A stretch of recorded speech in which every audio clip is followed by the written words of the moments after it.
जब उन्मूल्य की ऋषि चिंतामणि पार्श्वनाथ भगवान की, आचार्य श्री नेमी चंद्र जी महाराज की, आरम्य उपनेता परम पूज्य मुनीश्वर श्री ब्रह्म सागर जी महाराज की, परम पूज्य मुनीश्वर श्री चंद्र सागर जी महाराज की। चलिए चलते हैं महाराज श्री के श्री चरणों में निवेदन से पूर्व कल के शंका समाधान के लिए जिन्होंने ऑनलाइन प्रश्न पूछे थे उनमें सर्वप्रथम प्रश्न किया है अंजू विनोद जी जैन। ये बोलते महाराज श्री नमोस्तु, आप प्रशस्त अपसम से तात्पर्य परम सुख से उदय माना जाए और प्रशस्त उपसम का तात्पर्य दब जाना, उदय में नहीं आना ही होता है क्या? दर्शन मोहिनीय के प्रशस्त और अप्रशस्त उपसम दोनों बताए हैं, तो अप्रशस्त उपसमत क्या होता है? जो उपसम करण परिणामों के माध्यम से किया जाता है, अदयकरण, अपूर्वकरण, अनुवृत्तिकरण, इन तीन करणों के माध्यम से कर्म में जो उपशमन की प्रक्रिया की जाती है और जो कर्म उपशांत हो जाता है, अवस्थित रूप से जब उपशांत हो जाता है तो वह कहलाता है प्रशस्त उपशम।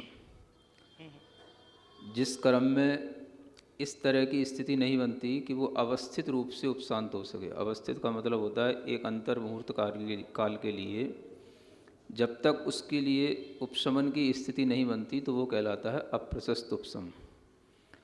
तो दर्शन मौनी का दोनों प्रकार का उपशम हो सकता है, लेकिन अनंतानुबंधी का केवल अप्रशस्त उपशम ही होता है। जिस समय पर करण परिणाम होते हैं, उन करण परिणामों के माध्यम से जो दर्शन मोहिनी कर्म का उपशमन होता है उसे प्रशस्त उपशमन ही कहते हैं। तो ध्यान में यही रखना है कि जो प्रशस्त उपशमन होगा वो करण परिणामों के माध्यम से होगा और उसके बिना जो होता है वो अप्रशस्त रूप कहलाता है। द्वितीय प्रश्न के लिए योगेश जैन नोएडा से पूछते महाराज श्री, चारित्र धारण करने तथा अच्छे निमित्त मिलने के लिए चारित्र मोहिनी का अच्छा क्षयोपशम आवश्यक है क्या?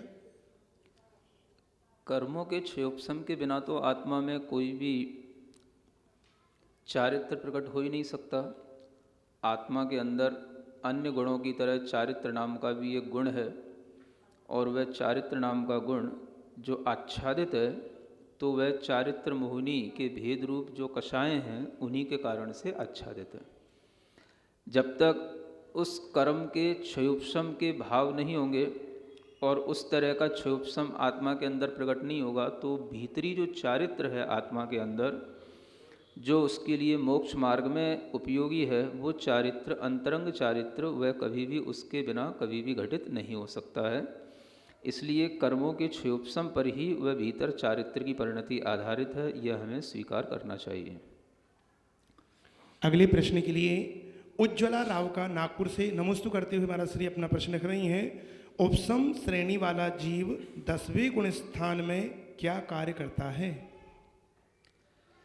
उपसम श्रेणी वाला जीव 10वें गुण स्थान में कुछ कर्मों का जो सूक्ष्म लोभ के रूप में, उदय के रूप में उसका वेदन करता है और जो कर्म उदय में है उनका भी वेदन करता है। बाकी के जो कर्म हैं उन सब कर्मों की दशाएं शांत होने के कारण से, सत्व में होने के कारण से वह उनका वेदन नहीं करता है। काम करने की बात है तो काम करने का तो वहाँ पे कुछ काम तो बचा नहीं है। काम तो सिर्फ इतना ही है कि अपने आत्मा की अनुभूति करना। तो उस अनुभूति में जो कमी है उसके बारे में आपको बता दिया था। बाकी करने के लिए अनुभूति ही होती है और वह अनुभूति की दशा में जो कमी है वो यही है कि वो यथाख्यात चारित्र की कमी है। इसलिए सूक्ष्म लोभ के साथ में जो उस आत्मा को अपने स्व का संवेदन होता है, स्व का विज्ञान होता है, स्व का जो अनुभव होता है वही उसका वहाँ पर मुख्य कार्य है। तो आत्मा लोभ कसाय के साथ में 10वें गुण स्थान में सूक्ष्म लोभ का वेदन करता हुआ उस सूक्ष्म सांप्राय चारित्र में ही स्थित रहता है, यही उसका वहाँ पर मुख्य कार्य है। अगले प्रश्न के लिए ज्योति लोहाड़े कोपरगांव महाराष्ट्र से नमोस्तु करते हुए महाराज श्री पूछ रही हैं, नाम गोत्र 8 मुहूर्त स्थिति नई बंधने वाले कर्म की या सत्ता वाले कर्म की क्या है महाराज श्री? जो गोत्र कर्म की स्थिति की बात कही जा रही है, यानी वहाँ पर जो कर्म का बंध होता है, वह कर्म का बंध तो 10वें आदि गुण स्थानों में भी चल ही रहा है। उन कर्मों में स्थिति जो बंध है, वह उनका स्थिति बंध इतना ही वहाँ पर बंधता है, यह समझ करके हम उसको समझ सकते हैं। चलते हैं आज की क्लास चालू करने के लिए महाराज श्री के श्री चरणों में त्रैवार नमोस्तु करते हुए महाराज श्री से सभी की ओर से अपनी ओर से महाराज श्री हमको अपने परम ज्ञान से अवगत कराएं। नमोस्तु महाराज श्री, नमोस्तु नमोस्तु। सिद्धं शुद्धं परमिय जिणेन्दवर्णेमि चन्दमकलङ्कं गुणरयणभूषणुदयं जीवस्य परुवणं वोच्छम्। गोमटसार जीव कांड ग्रंथराज में गुणस्थानों का वर्णन करते हुए जीव परूपणा में 12 गुणस्थानों का वर्णन हो चुका है, जिसे हम क्षीण कसाय नाम का गुणस्थान कहते हैं। और इसी क्षीण कसाय गुणस्थान में पहुँचने के बाद में जीव अपने ही ध्यान आदि के पुरुषार्थ से, जो विशेष रूप से कहा गया है कि एकत्व वितर्क नाम का जो शुक्ल ध्यान होता है, वह इसी 12वें गुणस्थान में होता है। और इसी गुणस्थान में होने वाले इस ध्यान के परिणाम से वह मोहिनी कर्म के अलावा अन्य जो घाती कर्म हैं उनका भी वह क्षय करने लग जाता है, क्योंकि मोहिनी कर्म का क्षय होने पर ही उसे 12वें गुणस्थान में आना हुआ है। और घातिया कर्मों में मोहिनी कर्म के अलावा ज्ञानावरण कर्म है, दर्शनावरण कर्म है और अंतराय कर्म है। तो मोहिनी कर्म का जब क्षय हो जाता है तो उसके बाद में ज्ञानावरण दर्शना कला किरण कलावपणासियन्नाणो णव केवलद्धुग्गम सुजनीय परमपवव एसो। देखो क्या कहते हैं, केवल नाण दिवायर, केवल ज्ञान रूपी दिवाकर माने सूर्य, उसकी किरणों का कलाप माने किरणों का समूह होता है। जब दिवाकर होता है, सूर्य होता है, तो उसकी किरणों का समूह होता है। तो जहाँ पर केवल ज्ञान रूपी सूर्य प्रकट हो गया हो और उसकी किरणों के समूह से जिसने क्या कर दिया, पणासीय अन्नाणो, अज्ञान को जिसने नाश कर दिया है, किसी भी तरह का अब उनके लिए अज्ञान नहीं बचा। तो अज्ञान को ही अंधकार कहा जाता है और ज्ञान को ही प्रकाश कहा जाता है। जब केवल ज्ञान का प्रकाश हो गया तो फिर कोई भी इस प्रकार का अज्ञान नहीं रहता कि हम ये कह सकें कि केवली भगवान को इस विषय में जानकारी नहीं होगी, या केवली भगवान इस पदार्थ को नहीं देख पा रहे होंगे, या केवली भगवान इस व्यक्ति या वस्तु के बारे में नहीं जानते होंगे। इस तरीके का कहना संभव नहीं है, क्योंकि जब ये अज्ञान पूरा का पूरा नाश हो जाता है तो ज्ञान प्रकट हो जाता है। तो ज्ञान प्रकट होने का मतलब ही है कि वस्तु में जो जानने की क्षमता और जनाने की क्षमता रहती है, तो जानने की क्षमता तो केवल चेतन वस्तु में होती है और जनाने की क्षमता जो है चेतन अचेतन दोनों वस्तुओं में होती है। जिसे हम कहते हैं वस्तु का एक प्रमेयत्व नाम का गुण होता है, जिसके कारण से हम वस्तु को जानते हैं। तो ज्ञान जो होता है अपने उस प्रकाश से, अपनी उस ज्ञान की शक्तियों के प्रकट हो जाने से, अनंत जो ज्ञान की शक्तियाँ थीं जिसे हम अनंत ज्ञान कहते हैं, वो ज्ञान यहाँ पर जब प्रकट हो जाता है तो उस ज्ञान की शक्तियों के माध्यम से विश्व का कोई भी पदार्थ ऐसा नहीं बचता जो उनके ज्ञान का विषय न बन रहा हो।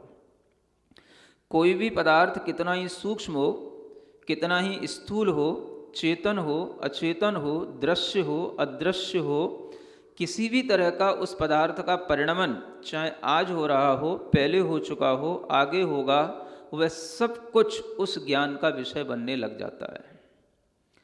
इसलिए केवल ज्ञान के प्रकाश होने के बाद में अज्ञान नाम की कोई चीज़ नहीं रहती। आप कहें कि ये पदार्थ इससे पहले क्या था, इससे पहले क्या था, या इसके बाद क्या होगा, इसके बाद क्या होगा, तो उन्हें हर एक पदार्थ की परिणति उनके ज्ञान में आती है। वह किसी भी पदार्थ को जानने से, उसके परिणमन को जानने से अपने अंदर अज्ञान भाव नहीं ला सकते हैं कि हमें ये पदार्थ जानने में नहीं आया, या इसके बारे में हम नहीं जानते, या इसके बारे में हम बाद में बताएंगे, या बाद में हम आप जानेंगे तब हम आपसे कहेंगे।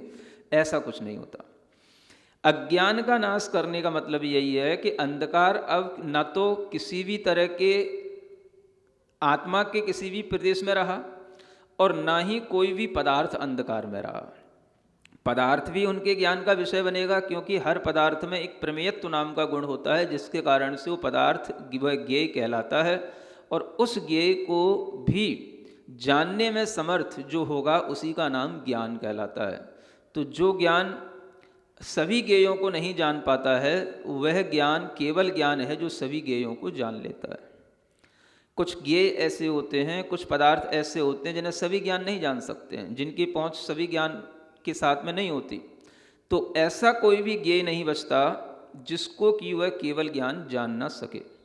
इसलिए यहाँ पर कहा गया है कि जिन्होंने अपने अज्ञान का नाश करके केवल ज्ञान रूपी दिवाकर की कलाओं का समूह प्रकट किया है, ऐसे वह केवल ज्ञान को प्राप्त किए हुए अरिहंत भगवान, उन्हीं को हम सर्वज्ञ कहते हैं, उन्हीं को हम केवली कहते हैं। तो यह केवली जो भगवान हैं, इनके अंदर का ज्ञान इस तरह से प्रकट हो जाता है। यही केवल ज्ञानावरण कर्म के क्षय का फल है। यानी केवल ज्ञानावरण कर्म ही एक ऐसा कर्म था जिसके उदय होने पर उसके गुणभूत केवल ज्ञान का एक अंश भी अभी तक प्रकट नहीं था। अन्य ज्ञानों में तो क्षयोपशम हो जाता है तो थोड़े थोड़े प्रकट हो जाते हैं। मतिक ज्ञान का क्षयोपशम हो जाता है तो थोड़ा मतिक ज्ञान होता है, श्रुत ज्ञान का क्षयोपशम हो जाता है तो श्रुत ज्ञान भी थोड़ा हो जाता है, अवधि ज्ञान का क्षयोपशम भी हो जाता है तो थोड़ा अवधि ज्ञान प्रकट हो जाता है। देव और नारकियों में तो अवधि ज्ञान होता ही रहता है। मने परे ज्ञान भी अपने क्षयोपशम से प्रकट हो सकता है, थोड़ा है थोड़ा नहीं है, लेकिन केवल ज्ञान में थोड़ा और अंश की कोई बात नहीं है। होगा तो पूरा प्रकट होगा, नहीं होगा तो उसमें कोई अंश नहीं है, उसकी कोई किरण नहीं निकलती है। सुन रहे हो? एक ये भी बहुत बड़ा अज्ञान छा रहा है दुनिया में कि केवल ज्ञान की किरण। सुनते हो कि नहीं? अगर कभी स्वाध्याय करोगे स्वाध्याय प्रेमियों के साथ में तो आपको ये शब्द सुनने को मिलेंगे, केवल ज्ञान की किरण निकल रही है। कहाँ से निकल रही कि भाई केवल ज्ञान की किरण? जब आपको घातिया और अघातिया कर्मों प्रकृतियों के स्वभाव में बताया था तो आपको बताया था कि केवल ज्ञानावरण घाती कर्म नहीं, घाती होने के साथ साथ वो सर्वघाती कर्म है। घाती कर्म तो है ही, लेकिन घाती में भी उसकी प्रकृति कैसी है? सर्वघाती। तो सर्वघाती होने का मतलब है जो अपने पूर्ण गुण को घात करे। जब तक उस कर्म का उदय रहेगा तब तक उसका एक अंश भी प्रकट नहीं हो सकता, उसको सर्वघाती कहते हैं। तो केवल ज्ञानावरण कर्म के जो सर्वघाती जो स्पर्धक हैं उनके हमेशा उदय बने रहे हैं। कब तक बने रहेंगे? जब तक कि यह जीव 13वें गुणस्थान को उपलब्ध नहीं होता, उससे पहले 12वें गुणस्थान के अंत समय तक भी ये स्पर्धकों का उदय बना रहता है, जिसके कारण से इस जीव के अंदर हमेशा केवल ज्ञान का अभाव रहेगा। जब वह केवल ज्ञान का अभाव है तो उसकी एक अंश एक किरण भी आपको प्रकट नहीं हो सकती है। यानी केवल ज्ञान का ऐसा नहीं होता कि भाई थोड़ा केवल ज्ञान आज हो गया, चलो जब तक उसी के साथ काम चला रहे हैं, कुछ थोड़ा बाद में हो जाएगा, 2 महीने बाद हो जाएगा, कुछ और तपस्या करेंगे, कुछ और ज्ञान प्राप्त करेंगे तो फिर और थोड़ा सा ज्ञान बढ़ जाएगा। तो ऐसा केवल ज्ञान के साथ नहीं होता। ऐसा मतिक ज्ञान के साथ हो सकता है, हमारे श्रुत ज्ञान के साथ हो सकता है कि जो हमें थोड़ा प्राप्त है हम उसको अभ्यास में लाते रहें तो हम उससे अपना अभ्यास बढ़ा करके उस ज्ञान को बढ़ा सकते हैं। लेकिन केवल ज्ञान निरावरण होता है, वह एक बार ही आवरण से रहित होता है, और एक बार आवरण उसका हट गया तो फिर वह सादी अनंत काल के लिए निरावरण ही रहता है। कितने काल के लिए? सादी का मतलब वह शुरुआत होगी उस केवल ज्ञान की, प्रारंभ होगा तो इसलिए वो शादी है। प्रारंभ होने के बाद में फिर उसके ऊपर कभी आवरण नहीं आएगा, वो अनंत काल तक वैसा ही रहेगा, इसलिए उसको सादी अनंत भाव कहा जाता है। तो ऐसा केवल ज्ञान कभी भी थोड़ा सा प्रकट नहीं होता, उसकी कोई किरण नहीं निकलती। तो जब कभी आपको कहीं ये पढ़ने को मिले कि ये किरण निकल रही है, इसका अंश हमें अनुभूति में आ रहा है, ये केवल ज्ञान का अंश है, ये केवल ज्ञान की किरण है, तो ये सब बातें सिद्धांततः विरोध को प्राप्त होती हैं, और इन बातों पर विश्वास करने का कोई प्रयोजन सिद्ध नहीं होता है। तो इसलिए आपको ध्यान में रखना है कि केवल ज्ञान सिर्फ और सिर्फ 12वें गुण स्थान में इन कर्मों का क्षय करने के बाद जब उत्पन्न होता है, तभी वह केवल ज्ञान 13वें गुण स्थान में उद्भूत हुआ, प्रकट हुआ, ऐसा कहा जाएगा। अन्यथा उस केवल ज्ञान की प्राप्ति इससे पहले कभी भी छद्मस्त अवस्था में नहीं होती। इससे पहले की जो अवस्था है, इसीलिए उसको छद्मस्त अवस्था कहा गया है। तो यह जान करके यहाँ पर यह कहा जा रहा है कि जैसे ये केवल ज्ञान दिवाकर का उदय हो गया, आत्मा में नव केवल लब्धि उद्गम, क्या हो गया? 9 केवल लब्धियों का उद्गम हो गया। उद्गम माने है ना, उद्गम यानी प्राप्ति, उत्पन्न हो जाना। 9 केवल लब्धियां उत्पन्न हो गई। तो 9 केवल लब्धियां क्या हो गई? जो 9 केवल रूप लब्धियां हैं, केवल माने अब वो क्षयिक लब्धियां हो गई, उन्हें अब किसी सहायता की जरूरत नहीं है। केवल जो शब्द है वो किसके लिए है? जिसमें हमें किसी पर वस्तु की सहायता की आवश्यकता ना पड़े, इंद्रियों की सहायता नहीं, मन की सहायता नहीं, पर पदार्थ की सहायता नहीं, उसका नाम है केवल। तो ऐसा जो है 9 लब्धियां, 9 उपलब्धियां, कह सकते हैं हम 9 काइंड्स ऑफ अचीवमेंट, है ना, ये बड़े बड़े अचीवमेंट हैं जो उसने अचीव कर लिए हैं, और उसके होने के बाद में फिर उनका कभी भी एंड नहीं होता, कभी भी वो चीज़ डिस्ट्रॉय नहीं होती है, इसलिए उनको 9 केवल लब्धियां कहा जाता है। पहली लब्धि कौन सी? एक तो ये ज्ञान ही लब्धि हो जाती है, जिसे हम क्षयिक ज्ञान कह सकते हैं, केवल ज्ञान कह सकते हैं। दूसरी लब्धि क्षयिक दर्शन के रूप में होती है ना। तीसरी लब्धि एक क्षयिक सम्यक्त्व है, और चौथी लब्धि अगर हम देखें तो एक क्षयिक चारित्र है। समझ आ रहा है? क्योंकि ज्ञानावरण कर्म के क्षय से केवल ज्ञान रूपी लब्धि मिल गई, दर्शनावरण कर्म के क्षय से केवल दर्शनावरण लब्धि, केवल दर्शन रूप लब्धि मिल गई। मोहिनी कर्म में दर्शन मोहिनी के क्षय से क्षयिक सम्यक्त्व की लब्धि हो गई, और चारित्र मोहिनी के क्षय से क्षयिक चारित्र की लब्धि हो गई। ये 4 लब्धियां हमें गिननी चाहिए, और 5 लब्धियां 5 अंतराय कर्मों के क्षय से हो जाती हैं। दान अंतराय कर्म के क्षय से क्षयिक दान, लाभ अंतराय कर्म के क्षय से क्षयिक लाभ, भोग अंतराय कर्म के क्षय से क्षयिक भोग, उपभोग अंतराय कर्म के क्षय से क्षयिक उपभोग, और वीर्यांतराय कर्म के क्षय से क्षयिक वीर। ये आत्मा की 9 लब्धियां हो गई। इन 9 लब्धियों का उद्गम केवल ज्ञान होने पर ही होगा। ये उन्हीं की सहचर हैं, यानी जहाँ पर ये एक लब्धि होगी वहाँ पर सभी होंगी, और जहाँ पर एक नहीं होगी वहाँ पर एक भी नहीं होगी। तो जहाँ पर ये लब्धियाँ होंगी वहाँ पर इनमें से जो 9 लब्धियाँ हैं, ये 9 लब्धियाँ केवल लब्धियों के रूप में कहा गया। तो वह केवल लब्धियों में विशेष रूप से अगर कोई लब्धि पहले हो जाएगी तो बस एक क्षयिक सम्यक्त्व की लब्धि है और क्षयिक चारित्र की लब्धि है, ये भले ही पहले हो जाएं, क्योंकि क्षयिक सम्यक्त्व की लब्धि चतुर्थ गुण स्थान से भी हो जाती है, और क्षयिक चारित्र की लब्धि 12वें गुण स्थान में हो जाती है। 13वें गुण स्थान में बाकी की बची हुई सब लब्धियां एक साथ होती हैं, जो ज्ञानावरण, दर्शनावरण और अंतराय कर्म के क्षय से होती हैं। तो इस तरह से ये सभी लब्धियां जो ज्ञानावरण, दर्शनावरण, अंतराय कर्म के क्षय से हुई हैं, इनमें सहचरपना घटित हो जाता है कि ये सभी सहचारी हैं, क्योंकि इनके विरोधी कर्मों का क्षय भी एक साथ ही होता है। मोहिनी कर्म का क्षय तो पहले हो जाता है, तो इनके विरोधी जो कर्म हैं, ज्ञानावरण, दर्शनावरण आदि जो कर्म हैं, इनका क्षय एक साथ होता है 12वें गुण स्थान के चरम समय में, अंतिम समय में, तब ये सभी लब्धियां एक साथ प्रकट हो जाती हैं। इस तरह से ये 9 लब्धियों का उद्गम, उत्पत्ति, इनकी प्राप्ति उन केवली भगवान को हो जाती है। तब सुजनीय परमप्प भवेशो, तब उन्हें अच्छे ढंग से प्राप्त हो जाता है परमात्मा का व्यपदेश माने नाम, उनको फिर परमात्मा के नाम से कहा जाता है।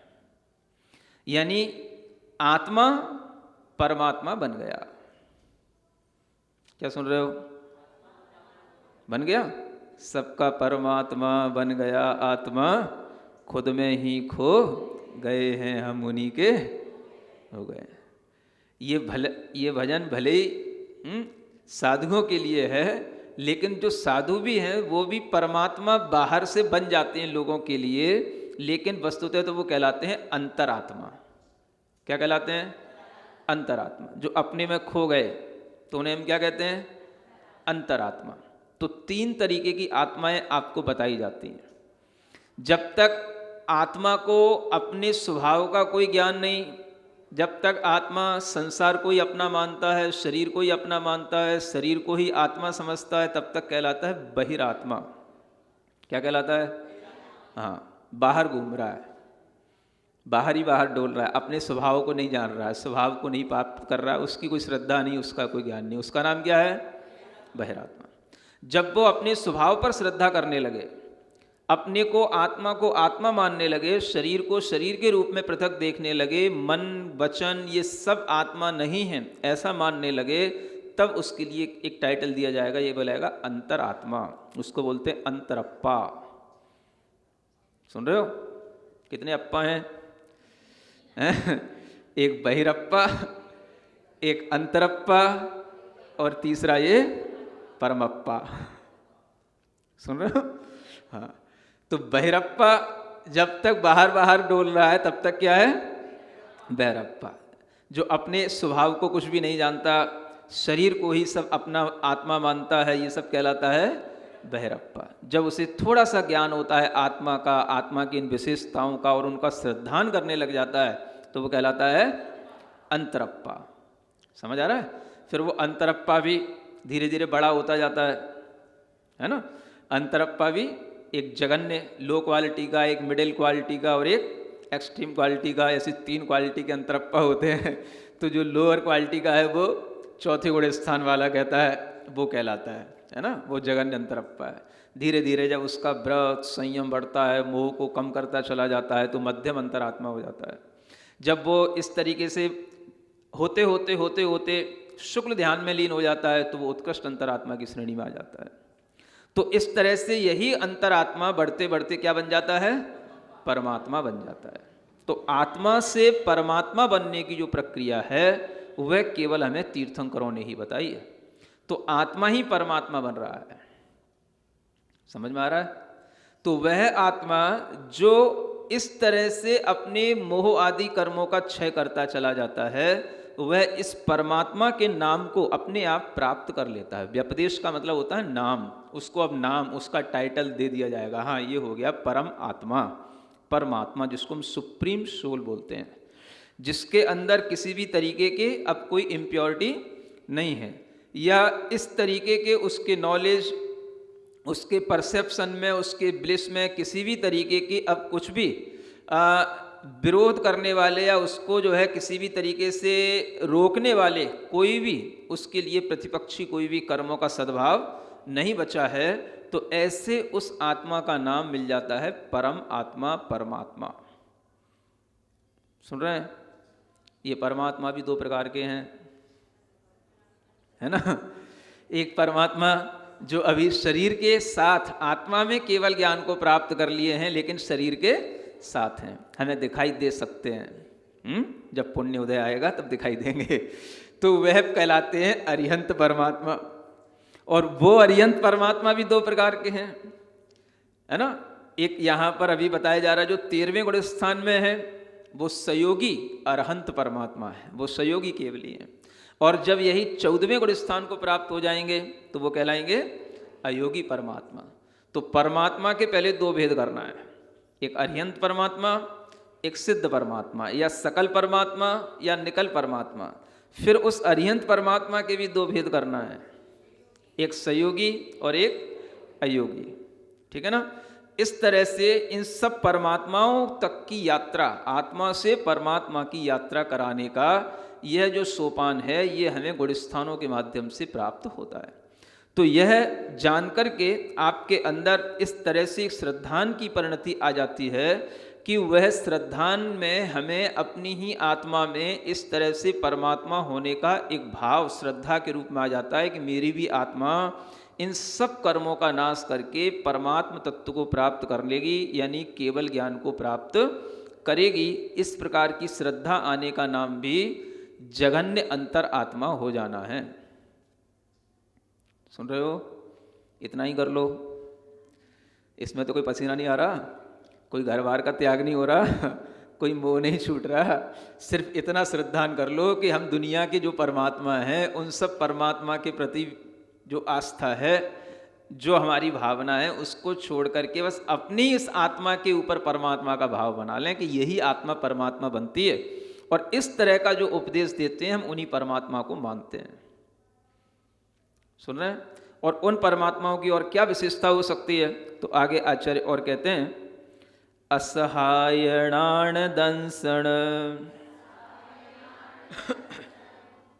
सहियो इदि केवली हुजोगेण जुत्तोत्ति सजोग जिणो अणाहिणी हणारि से उत्तो। हाँ, क्या कहते हैं? असहाय नाण दंसण सहियो, यह आत्मा जो परमात्मा के रूप में अब हमारे लिए आ गया है सामने, इन परमात्मा के अंदर जो ज्ञान और दर्शन है वो किससे सहित है? असहाय ज्ञान दर्शन से वो सहित हैं। असहाय का मतलब आपके एटीट्यूड से देखें तो आप असहाय का मतलब समझते हैं बिल्कुल हेल्पलेस हो, उसको बोलते क्या बोलते हैं? असहाय, है ना।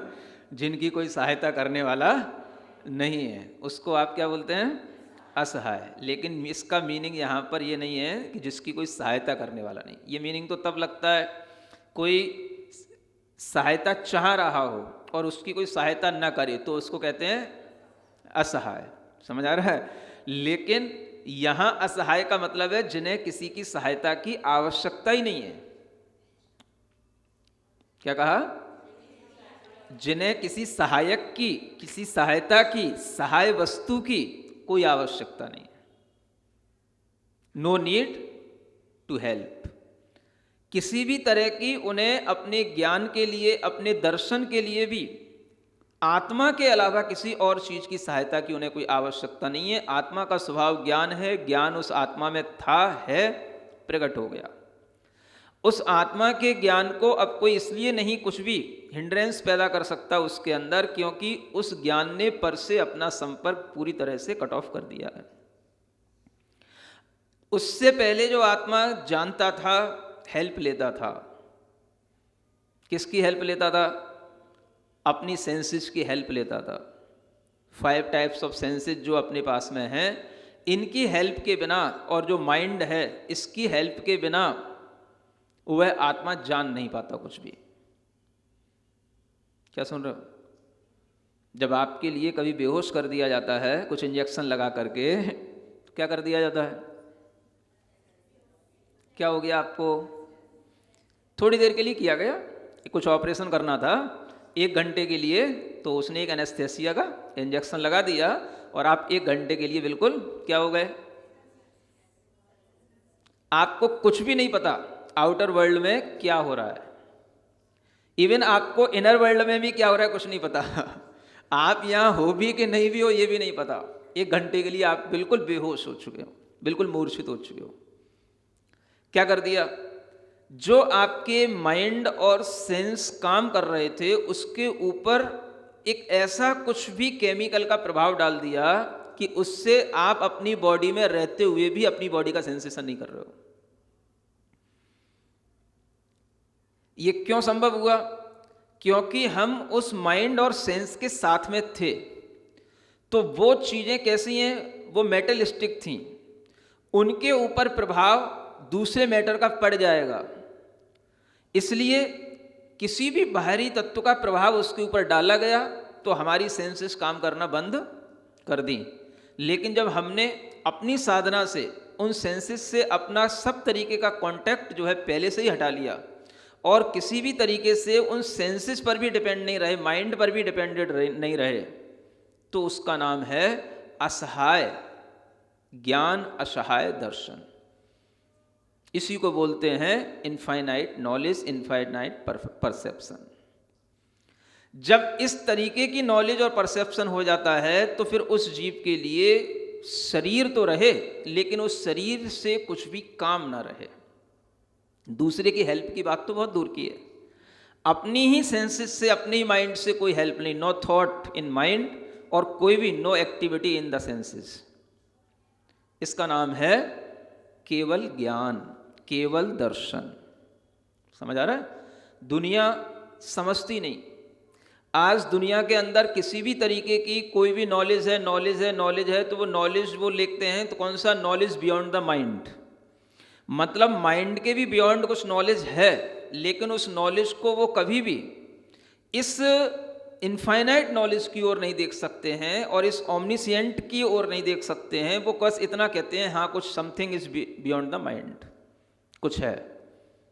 तो उसकी तरफ ले जाने की कोशिश तो करते हैं दुनिया के लोग। बहुत बड़े बड़े चिंतक जो होते हैं, कई ये मनोचिकित्सक होते हैं, किसी भी तरीके के ये लोग जो मनोवैज्ञानिक होते हैं, ये भी बियॉन्ड द माइंड ले जाने की बात तो करते हैं, लेकिन बियॉन्ड द माइंड क्या है? They don't know. उस बात को केवल आप यहां से जान सकते हो कि बियॉन्ड द माइंड ये आत्मा का ज्ञान है, और उस आत्मा के ज्ञान को प्राप्त किए करने के लिए ही इस तरह से ये ध्यान आदि की साधना की जाती है। तो ये चीज यहां बताई जा रही है, असहाय, उन्हें किसी भी सहायता के बिना उनका ज्ञान और दर्शन काम कर रहा है। लाइट चली गई, अब हम कुछ नहीं देख सकते हैं। क्या सुन रहे हो? बहुत तेज आवाज आ रही है, हम कुछ सुन नहीं सकते हैं। ये सब क्या है? ये सब डिपेंडेंसी है। हाँ, ये सब हम डिपेंडेंट हैं किस पर? इन सब चीज़ों पर।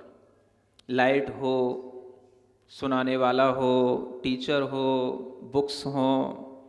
समझ आ रहा है? हम भी अपने बिल्कुल सेंस के साथ में बैठे हों, इंटरेस्ट भी हो, तब जा कर के कुछ थोड़ा सा कुछ गेन होगा। नहीं तो सुन लिया, पता ही नहीं पड़ा हमने क्या सुना था, एक झपकी में 1 घंटा निकल गया। समझ में आ रहा है? तो ये क्या हो गया? ये सब हमारी डिपेंडेंसी हैं। ऐसी किसी भी चीज़ पर डिपेंड नहीं होना। हमें ज़रूरत नहीं है लाइट की, हमें ज़रूरत नहीं है किसी भी इंद्री की, हमें ज़रूरत नहीं है किसी के सामने होने की, हमें ज़रूरत नहीं है किसी माइक की। सब कुछ अपने आप जहाँ हैं वहाँ पर जब भी होंगे, चाहे दिन होगा चाहे रात होगा, एक जैसा जानना, एक जैसा देखना, कोई भी तरीके की उसमें कमोबेशी नहीं होना। ये उनका स्वभाव बन चुका होता है, इसलिए उन्हें दिन और रात से भी कोई फर्क नहीं पड़ेगा। किसी भी तरीके की कोई भी बाहरी चीज उन्हें प्रभावित नहीं कर सकती, उनके ज्ञान पर कोई इफेक्ट नहीं डाल सकती है। अन्य लोगों के ज्ञान तो कमती बढ़ती होते रहते हैं, होते रहेंगे, लेकिन केवल ज्ञान, इसमें कोई भी ना ह्रास होता है ना कोई वृद्धि होती है। एक जैसा स्टेबल कांस्टेंट पोजीशन में रहने वाला ये ज्ञान हमेशा बाहरी पदार्थों के परिणमन को तो जानेगा, लेकिन उस ज्ञान में कुछ नया परिणमन नहीं होगा। पदार्थों का परिणमन होता रहता है, पदार्थ मिट रहे हैं, बन रहे हैं। प्रेजेंट टाइम में आज पदार्थ कुछ और रूप में, पास्ट टाइम में कुछ और रूप थे, तो वो पदार्थों के अनुसार उस ज्ञान में परिणमन होगा, वो उस तरीके से देखता रहेगा। लेकिन फिर भी वो ज्ञान किसी भी तरीके से कुछ बढ़ गया हो, कुछ कम हो गया हो, नहीं, वो तो ज्ञान पहले भी उतना ही था, आज भी उतना ही है, बिना सहायता के। ऐसा जब ये हो जाता है तो वो केवली कहलाता है, उसको बोलते हैं केवली। अब समझ लो केवली की परिभाषा। बहुत से लोग केवली का मतलब से नहीं समझ पाते हैं, है ना। तो केवली माने क्या हो गया? जिनके ज्ञान और दर्शन के लिए किसी भी प्रकार की कोई सहायता, इंद्रिय, मन, टीचर, लाइट, किसी की भी जरूरत ना पड़े, उनको बोलते हैं केवली।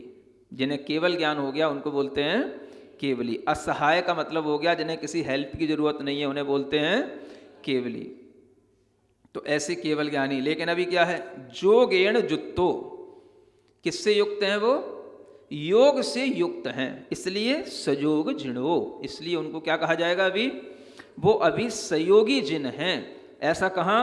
अणाही नियणार से उत्तो, ये कहाँ कहा गया है? उत्तो माने कहा गया है अनादि निधन। जो आर्स, आर्स का मतलब होता है जो ऋषियों गणधरों के द्वारा बताया हुआ जो मार्ग है या शास्त्र है, उसमें यह कहा गया है। यानी अनादि निधन आगम में इस तरीके से कहा गया है। आर्ष माने क्या होता है? आगम, है ना। ऋषियों के द्वारा जो चीज़ बताई गई है, कही गई है, गणधरों के द्वारा जिसके बारे में बताया गया, उसको बोलते हैं आर्ष। इसलिए श्रवण परंपरा को आर्ष परंपरा भी कहा जाता है।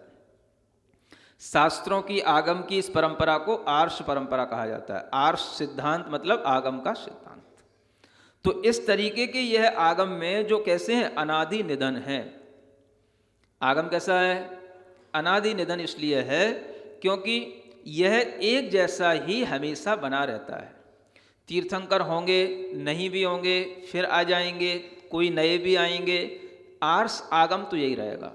यहाँ नहीं होंगे, कहीं और होंगे तीर्थंकर, आगम यही रहेगा। तो ये अनादि निधन इसलिए है।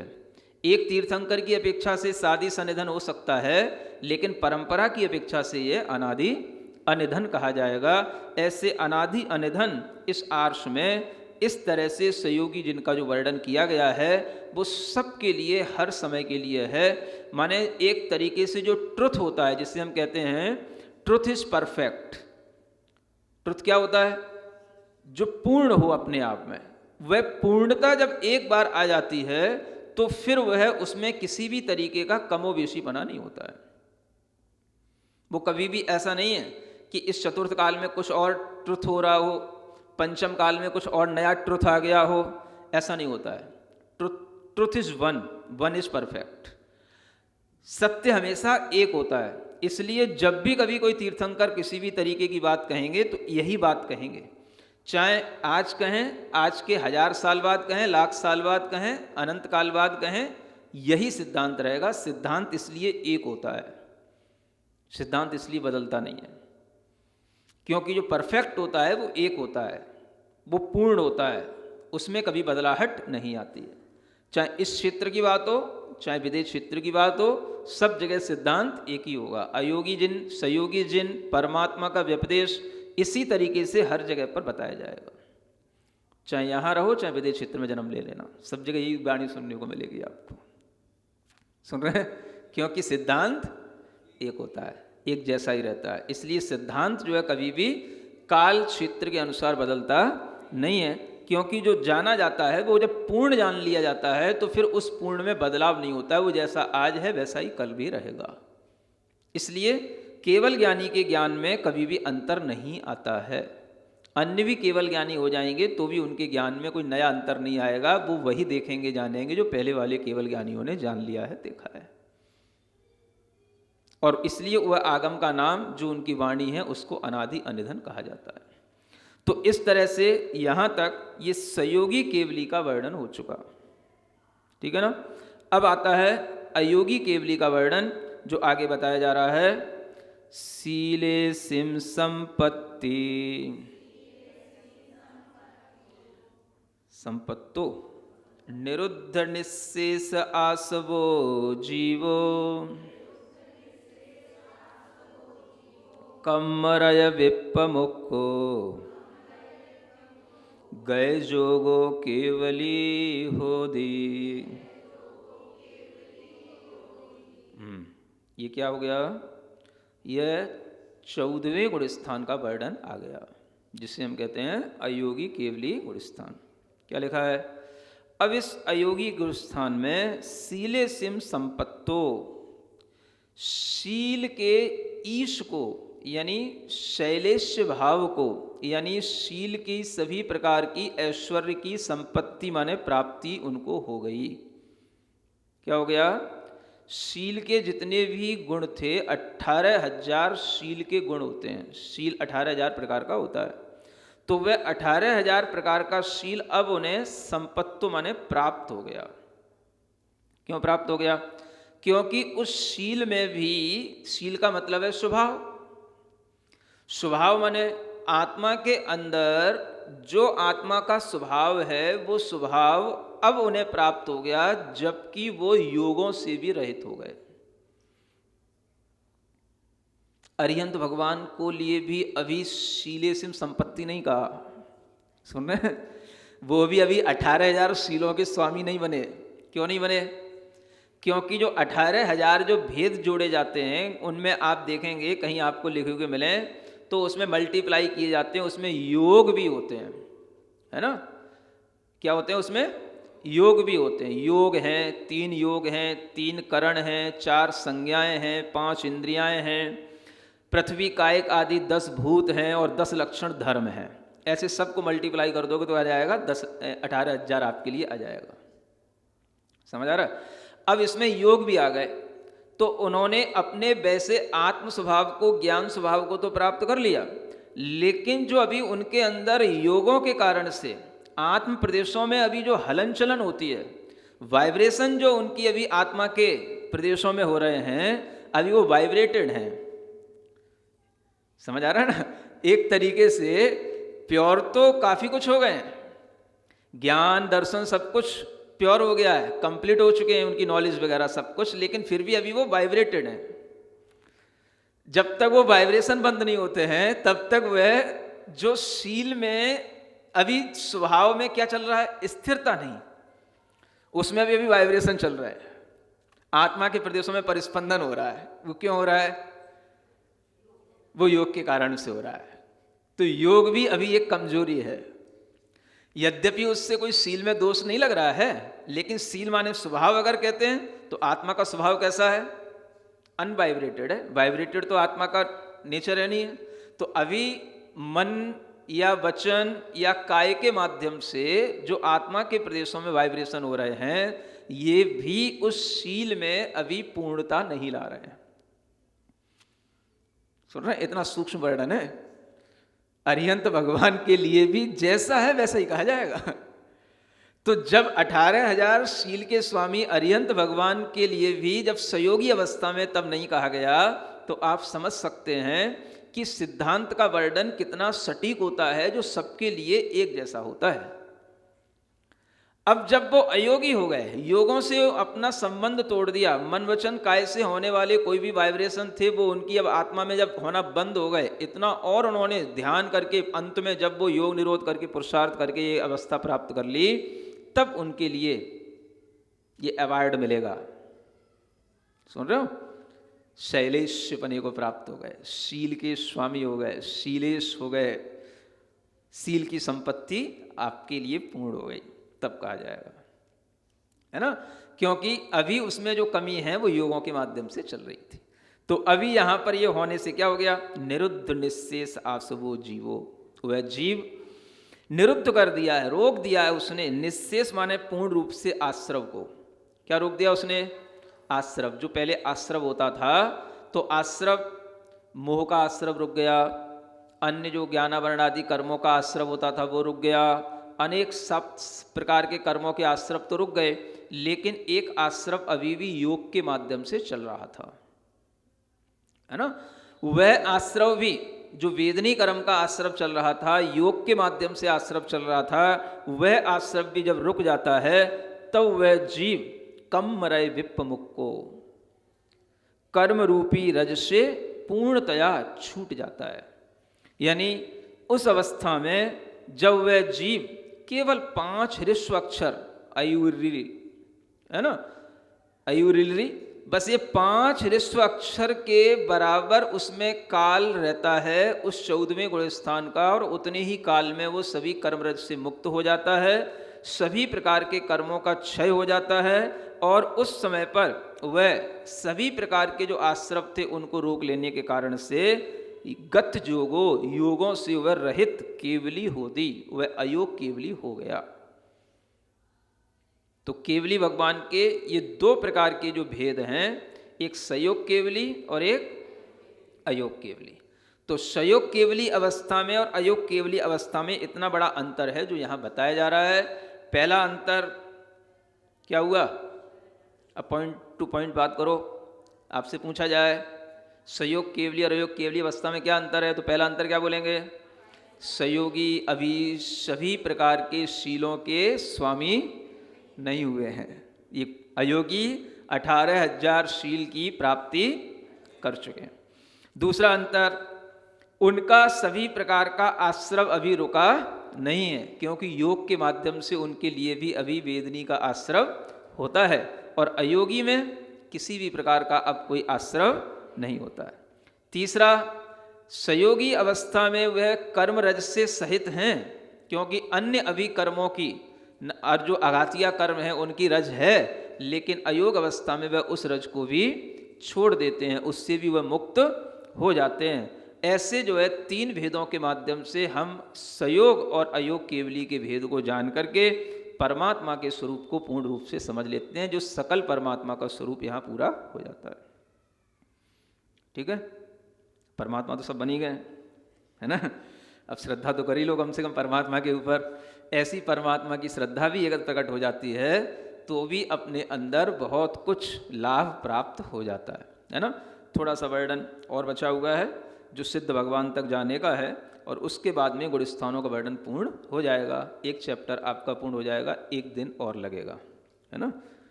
बोलो महावीर भगवान की